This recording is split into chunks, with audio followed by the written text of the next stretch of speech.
Alors j'aurais pu mettre un autre titre que prendre le contrôle de ses pensées pour s'améliorer, et plutôt mettre quelque chose comme comment avoir une meilleure image de soi. Cela aurait peut-être été le titre le plus judicieux pour que vous puissiez comprendre tout de suite de ce dont je vais parler aujourd'hui. Alors en fait, le titre, je l'ai choisi parce que je veux que vous compreniez quelque chose d'important.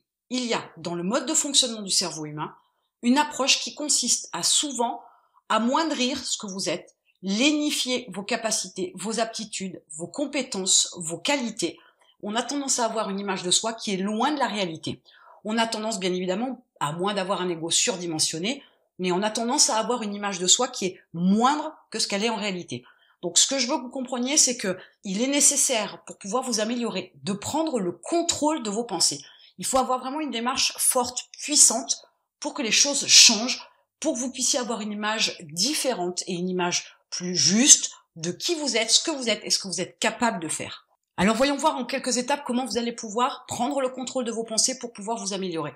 En fait, vous êtes déjà une personne avec des qualités, des aptitudes, des compétences. Vous êtes unique, vous êtes spécial et vous pouvez tout faire. Sauf que pour pouvoir utiliser tout votre potentiel, vous devez prendre le contrôle de vos pensées pour pouvoir avoir une meilleure image de vous. Alors ça commence tout simplement par prendre conscience de la vision que vous avez de vous. Vous vous dites peut-être, je ne suis pas assez bon dans un domaine, ou je me comporte mal avec les femmes, ou je ne mérite pas d'être riche. Voici quelques croyances limitantes que vous pourriez avoir. Chez beaucoup de mes clients, ce qu'il ressort, c'est un manque de confiance en soi, un manque de croyance en soi pour pouvoir réussir ce qu'ils veulent entreprendre. Ils ont la démarche de vouloir créer un business, tout comme vous. Ils ont la volonté de gagner plus d'argent, tout comme vous, sauf qu'ils pensent ne pas avoir les aptitudes, les compétences, la possibilité de pouvoir le faire. Tout ne se fait pas avec un diplôme. Tout se fait avec de la motivation, de l'apprentissage, parce que vous pouvez tout apprendre, et avec des actions. Donc déjà, prenez conscience de la vision que vous avez de vous, des vérités que vous prenez pour argent comptant vous concernant. Essayez d'être le plus honnête possible avec vous. Essayez de prendre du recul. Essayez de voir ce que vous faites qui justifie cette vérité que vous prenez comme absolue vous concernant. Et analysez en profondeur et surtout avec une certaine bienveillance aussi vis-à-vis de vous-même et avec le plus d'honnêteté possible. Regardez ce qui vous définit vraiment aujourd'hui et comment vous vous voyez. Il est certain que ces croyances limitantes sont limitantes, certes, mais certaines croyances sont aussi fausses. Et fausses parce que vous pouvez tout faire. Fausses parce que vous vous dites ça, mais c'est vous qui vous percevez. Peut-être que les personnes qui vous entourent ne vous voient pas de la même manière. Mais il faut prendre conscience des phrases que vous vous dites et de la manière dont vous vous déterminez, de la manière dont vous vous analysez pour pouvoir prendre conscience de ce que vous vous dites. Ça, c'est important. La deuxième étape, elle consiste à prendre le contrôle de vos pensées. Vous êtes ce que vous pensez de vous. Si vous pensez que vous n'êtes pas assez bon dans un domaine, ce n'est peut-être pas totalement faux, mais ce n'est peut-être pas totalement vrai. Peut-être que vous n'êtes pas assez bon parce que vous manquez de connaissances. Donc quelque part, ça se justifie. Mais vous n'êtes pas forcément pas assez bon pour ne pas pouvoir le faire. Ou ne pas pouvoir apprendre, tout simplement. Donc ne restez pas non plus sur un acquis aujourd'hui, une vérité qui vous semble éternelle, mais plutôt comme une vérité du moment que vous pouvez modifier.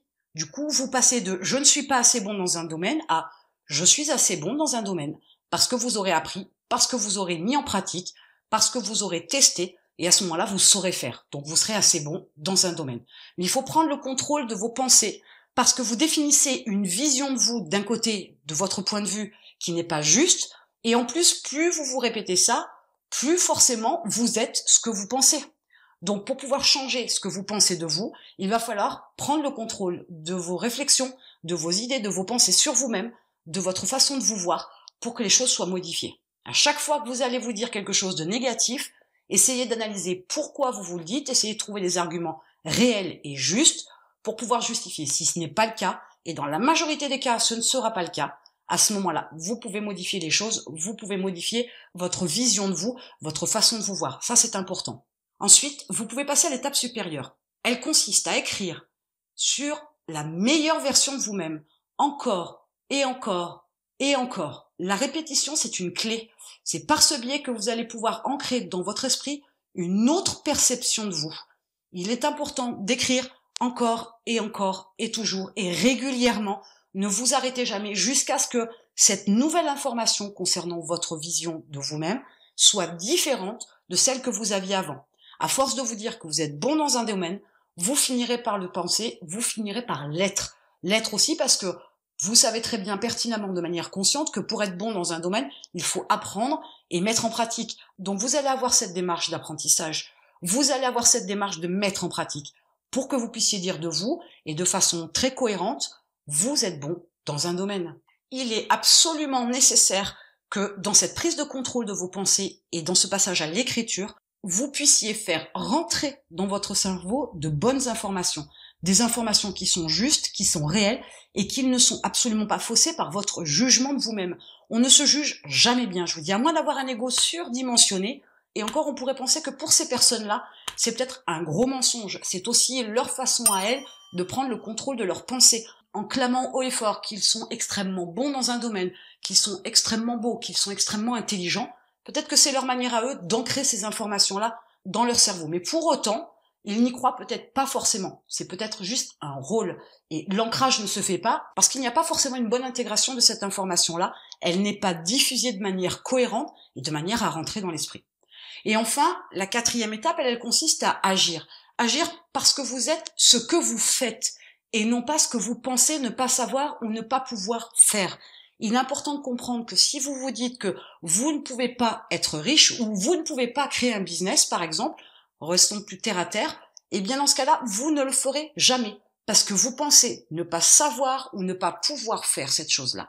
Autrement dit, vous vous limitez déjà à une simple pensée, alors que vous n'êtes absolument pas capable aujourd'hui de dire véritablement si vous pouvez le faire ou si vous savez le faire. Parce que tant que vous ne l'aurez pas fait, vous ne saurez pas de quoi vous êtes capable. Agir, c'est la meilleure démarche que vous puissiez avoir pour savoir de quoi vous êtes capable. Et tentez si bien que vous montiez un business et que ça ne fonctionne pas, pour vous c'est un échec. En fait non, ce n'est pas un échec, c'est un apprentissage. Je le répète assez souvent, mais pour autant, vous savez que vous pouvez faire. Après, vous ne savez peut-être pas dans les détails comment mieux faire, mais une fois de plus, cela s'apprend.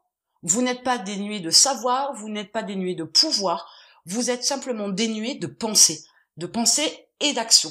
Et pour prendre le contrôle de ces pensées, pour pouvoir s'améliorer, il faut passer par ces 4 étapes-là. À ce moment-là, en résultat de ces 4 étapes, vous aurez une manière de vous voir différente. Vous aurez une manière de vous analyser, de vous comprendre, qui va être aussi différente. Pourquoi ? Parce que vous savez prendre le contrôle de vos pensées.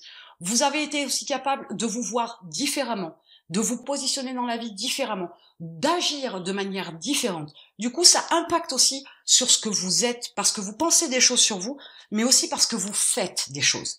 Et à ce moment-là, vous pouvez mieux vous définir. Mais à la base, on le sait, l'être humain est ainsi fait, il a tendance à s'amoindrir, à se rabaisser, à baisser son niveau d'ego. Et Dieu sait pourtant qu'à un moment donné, vous en avez besoin pour avoir de l'assurance, de la confiance en vous, etc., voire même de la motivation. Donc reprenez les choses depuis le départ, prenez le contrôle de vos pensées pour vous améliorer, pour améliorer votre vie, pour améliorer la perception que vous avez de vous. Et vous ferez à ce moment-là de très grandes choses. Et en attendant, je vous retrouve de l'autre côté.